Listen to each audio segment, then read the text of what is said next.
Yan mga idol. So bali ang gagamitin natin ay yung balang na nabili natin sa hardware. Kasi doon to nakasero.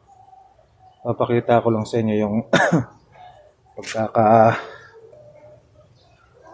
iba ng bala na yan.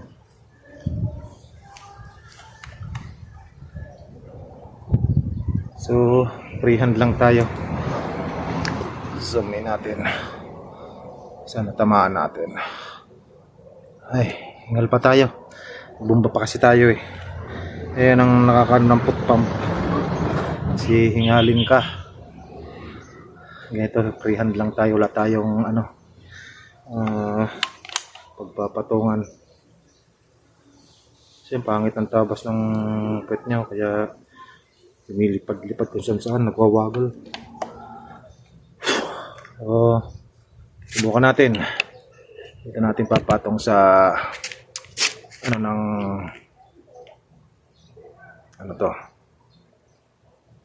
tripod. So first shot mga kasero, tingnan natin kung tatama sa metal plate sa baba, porting kaliwa. Oh, good pa tayo. So try.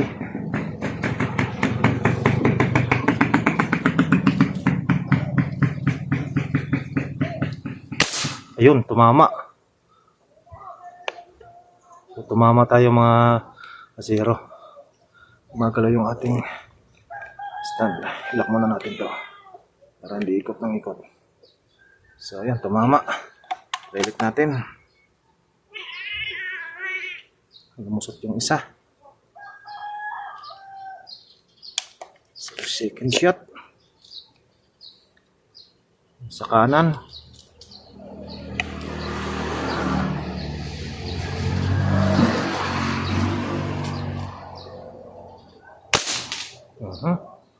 Wala. Dito mama. Kumanan.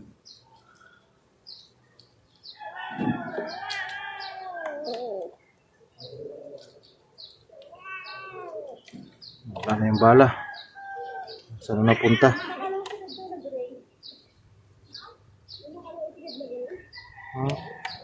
Saan na napunta yung bala na yun? Wala.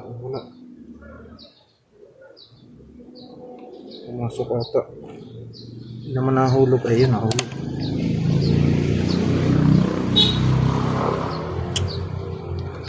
Matlo.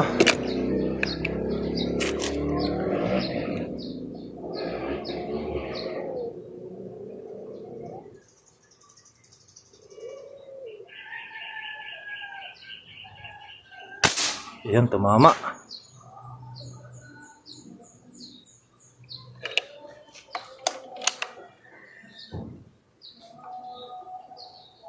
Try natin yung nasa taas. Yan sa gitna mga kasero.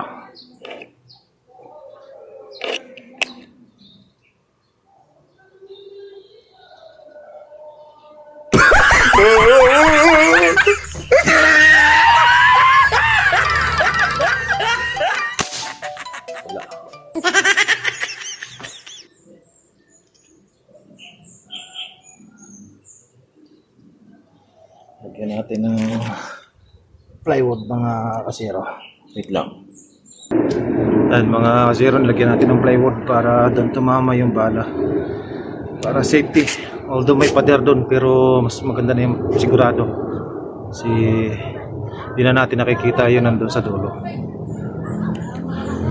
So, panglima na tayo mga kasero. Try natin ulit yung sa taas.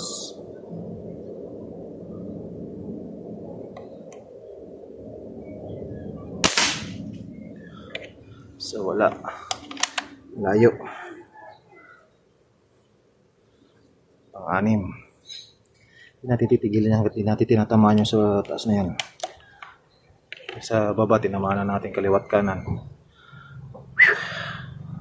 Pang-anim.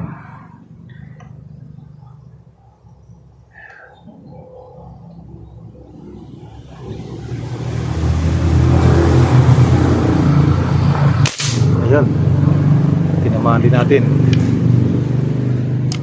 So, sige pa, hanggang may hangin pa yung ating airgun, pero ang dami ng fire na.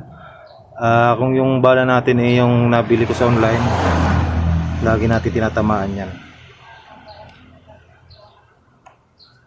Ay,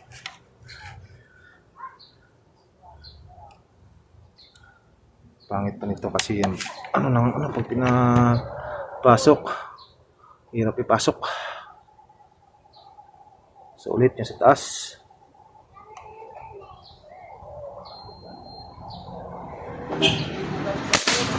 Tayo naman kanan. Hoy,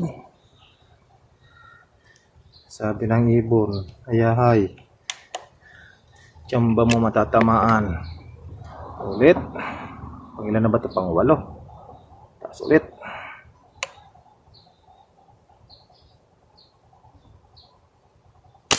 Yan, tinamaan na naman.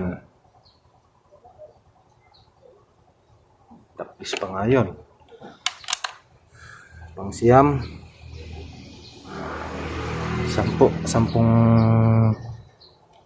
putok ang gagawin natin mga kasero. Pang siyam. Taas ulit.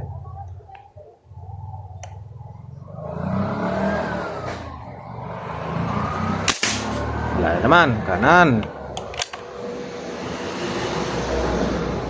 So, pang 10.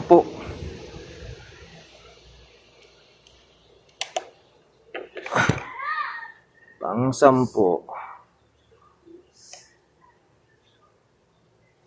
Tamaan ka na.